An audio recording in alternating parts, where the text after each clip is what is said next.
We began this conversation by looking at the art and science of success. As we introduce that topic, we begin to examine what is the art of success, what is the science of success, and what is success in of itself. In my last broadcast, I did look at 3 stages of success. Today, I want us to spend some time to look at the art of success and what that really is. And I begin by saying that the art of success lies in the repeatable tools, processes, and systems used to communicate information to realize targeted results. And I repeat, art is the repeatable tools, processes, and systems used to communicate information to realize targeted results. For example, music is an art, dance is an art, speech is an art, comedy and dramatic performance, these are all art forms. But here it is. There are liability and assets in art. For example, art can be considered an asset when it motivates and inspires people to want to do great things. But that very art form,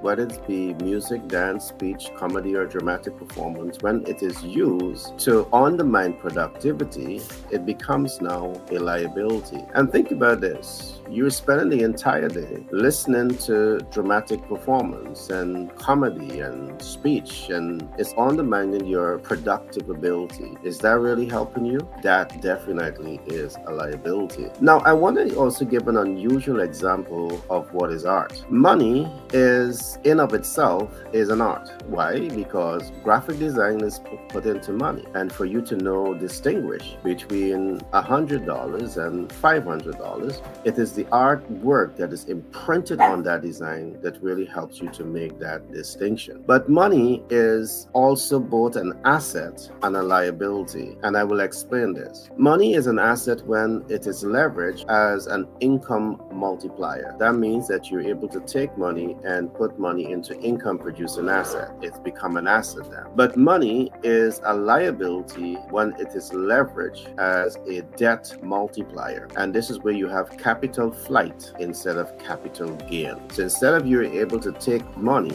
and leverage money to your advantage, it is now being leveraged to your disadvantage. Now, the ability to leverage money as an income producing asset is an art, meaning that this is something that you need to spend time, talent, and possibly your resources to truly understand these concepts. Money comes in many forms. It could be debt and equity and credit and creative financing, hard money lending. In conclusion, I want to say this today. Art becomes science when it has predictable outcome with the highest degree of accuracy. And let me quickly recap some of what I said and sum all of this up. Music, dance, speech, comedy, and dramatic performance, do they have predictable outcome? All right. The predictable outcome is what makes it science. For example, are you able to deploy psychographics in such a way into music form, dance form, comedy form, speech form to motivate people? Now, if you're able to do this consistently and achieve a desired end results, a predictable outcome, there's where the science comes into play. Every advertising copywriter needs to understand this hat. We'll get into all of that later on. The same principle applies. Are you able to leverage money, whether it be debt, equity, credit, creative financing, and achieve predictable outcome with money? There again is where the science lies. All right, and I will repeat this in closing. Art becomes science when it has predictable outcome with the highest degree of accuracy. And you want to commit the time, the talent, and resources to really understand how to deploy art for it to become science that is able now to give you predictable outcomes. So whether it's been music or whether you're leveraging capital, you want to know how to leverage money to attain predictable outcome. Is how to optimize on leveraging money as an asset as against it being a liability. Follow me, and in the next broadcast, I will go much deeper into the science of success. Be blessed, and see you in the next broadcast.